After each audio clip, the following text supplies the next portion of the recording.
Her lips which whisper like reeds on the wind, wet with moisture sprung from a well deep within, whispers like the petals of an iris, the reedy blossom which weathers and is not trodden down for long. Oh, got heavy mist and fog tonight.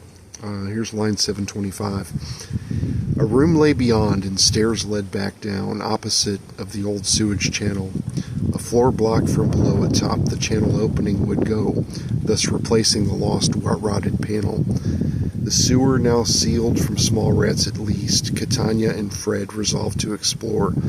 A stair did she find, straight down with no wind, to a room flanked on either side by doors. The first door held fast, the right gave it last, yet gotten they were, all the same. For in the torchlight they had no clear sight of the encroaching large unruly game, closed with a slam that rattled its wrought bands, hoping that against such beasts it would hold what brief fleeting glimpse nigh to decompense any fantasy involving lost gold. Back up they ran, for their weapons at hand seemed incredibly small to behold, when viewed in contrast with the creature that passed beyond door number 2 down below. Well, not did I see what was that it be, of stature its height matched its girth, both greater than mine, will return some other time, when gold greater value is worth.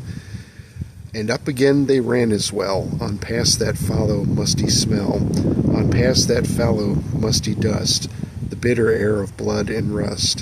What fallow heap of dust disturbed, as yearning by the beast was curbed. Irony, what dust could settle hither where one met his mettle? A mote of dust is but a speck, motes of dust tend to collect, as I assume a fuller form, draw myself together, reborn. Again I find these depths forlorn, awakened, yes, my slumber shorn, awakened new my thoughts collect, ages, yes, but to reflect. What fleeting wisp of past I be, a trace of dust for some to see, patient thus, but yet they flee, affrighted, yes, but not by me. Of the wise who shall not wonder, of the fools who often blunder, thus the lightning precedes the thunder, as the least are rent asunder. The darkness fell across the land, a bitter swell grew now at hand. The meek would come to farm the sand, from harm they would together band. From over hills far to the south, from hence we came upon our route.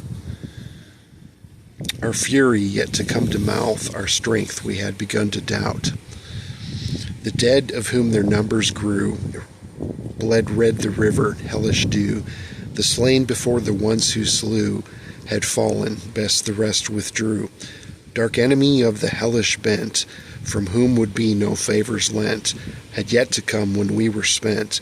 With tidings of woe the birds were sent.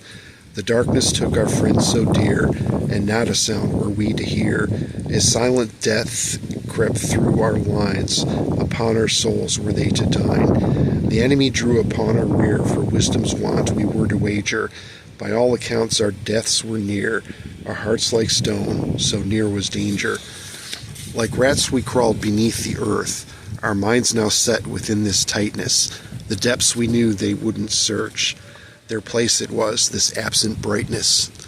As we withdrew to gather muster, our destiny closing now at hand, with hearts afire and fury's bluster, together we'll make our final stand. Stand against the herd and fall, runners down before the call. Some are pulled and some are shoved, yet some need only rise above. The light burned bright within their minds, the darkness left and they were blind. The ground beneath their feet gave way, together we are here to stay. Who shall stand alone as well? Who shall stand before me and call me out without the mass of idiots who support them? The dim who always flock together, the dull who share one brain, the duds who cannot think alone, those who from God abstain. For stand alone they cannot do, like sheep they cling together. As well the herd is victim to the changing of the weather. For kings and queens of sheep they be, of whom the blind do lead. For wisdom having been forsook, the herd the wolves shall bleed. From my cup their blood I'll drink, and from my cup I'll pour one drop to wet the lips of sheep. Wise words they would ignore. To stand alone as one as well, to stand alone as friends. I will thus stand with those who would, until the bitter end. My friend you be for all to see, alone above the masses be, yet not alone but standing tall, with many friends around thee. For you alone can comfort me, of you alone I seek. Against the herd we both shall stand, against a herd so meek. The dread has come and it has passed, thus will the nations grow. For we alone who stand as one, require it to be so. Gather thus and fly away, gather thus and listen.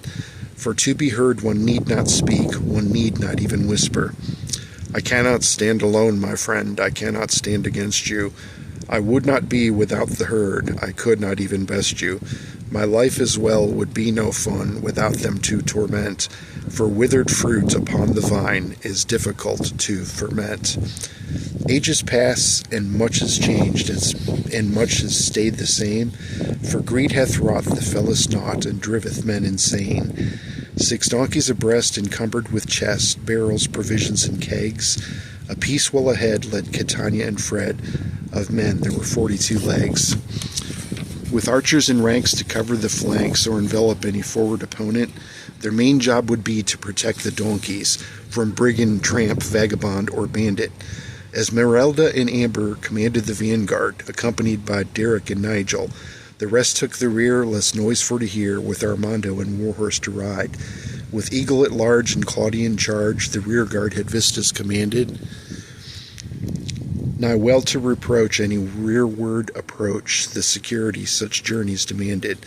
With scouts well ahead of the vanguard who led the donkeys which preceded the archers, who came for the rear guard of 640 ward, away any wayward fell travelers. They proceeded on westward to Black River Ford and crossed to the north side of the river, and on again west where Fred thought it best for donkeys to tread past those cliffs. The trail that they picked was riddled with ticks, so passed they to the meadows wide open. Round copse of trees marched they with some ease, on through fields that were barren and broken.